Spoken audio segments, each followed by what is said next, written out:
Bueno, en la última clase nosotros quedamos con el tema de ver qué generaba la fricción por el paso de la corriente a través de un conductor en el conductor. ¿Tá? Bueno, ahí respondieron bastantes y, por ejemplo, hubo una respuesta que estuvo muy buena, que planteaba que genera calor, entonces íbamos a tener una pérdida de energía por el calor, lo cual está muy bien, está muy acertado el planteo, pero fíjense, ¿no? Por ejemplo, en la electricidad nosotros, por ejemplo, podemos usar la electricidad para iluminar. Entonces, ¿se acuerdan de esas lámparas viejas que calentaban un montón? Fíjense, todo ese calor, si yo prendo una lámpara, lo que quiero es que ilumine, no que dé calor. Entonces, todo ese calor que genera, esa corriente que se genera, que pasa por adentro de ese conductor, es calor desperdiciado. Tal cual lo que decías es energía desperdiciada. Si nosotros tenemos esa lámpara que nos da una cantidad de luz, pero mucho calor, nosotros vamos a pagar por el total de las dos cosas que genera la lámpara. ¿Tá? Entonces, hay mucho desperdicio. Fíjense esto, la lámpara de bajo consumo, ¿qué es lo que hicieron? Si ustedes tocan una lámpara de bajo consumo, da por ahí la misma cantidad de luz, pero no calienta tanto, porque no se está disipando esa energía calórica que nosotros en la iluminación no la queremos.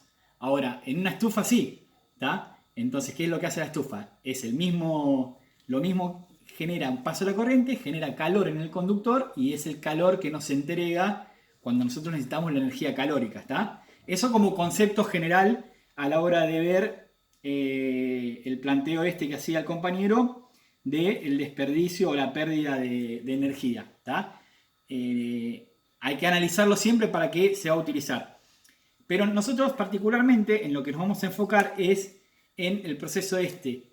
Si nosotros hacemos que un conductor se caliente, el problema que vamos a tener no va a ser tanto el calor disipado en el conductor, sino que nuestro conductor se va a quemar, se va a cortar, se va a prender fuego, como dijo uno por ahí, y nosotros lo que tenemos que hacer es que nuestras instalaciones sean seguras. ¿Tá? Entonces, ¿qué es lo que vamos a tener que hacer? Vamos a tener que ver que a niveles, para una vivienda que vayamos a realizar, los niveles de consumo, o sea, las cosas que vayamos a enchufar, estén adecuadas a el tipo de cables que nosotros vamos a seleccionar para usar en esa casa. Como siempre les digo, hay un reglamento, uno puede agarrar el reglamento, ver qué dice y les va a decir tal cable para el circuito de tomas, tal cable para el circuito de luces, pero la idea de esto es aprender el porqué y calcularlos, pese a que ya hay tablas armadas, tratar de calcular algunas cosas para poder entender bien cuál es el proceso. ¿Está? Bueno, entonces, fíjense esto.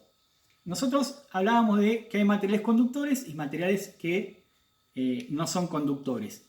En realidad, eso en líneas generales, pero cualquier material se puede llegar a transformar en conductor llegando a tener determinadas condiciones. Por ejemplo, si yo bajo la temperatura muchísimo de los materiales, puedo llegar a que cualquier material sea conductor.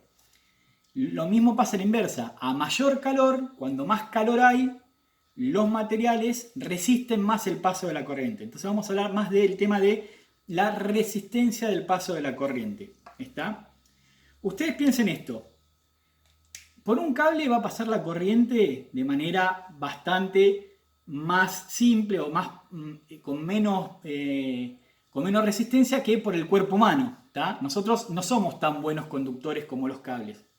Entonces, ¿qué es lo que pasa? Fíjense que nosotros somos un material, ¿tá? En el último de los casos terminamos siendo un material.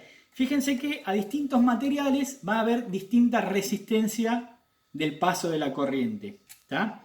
Ustedes vieron que generalmente qué tipo de cable se utiliza en nuestras casas.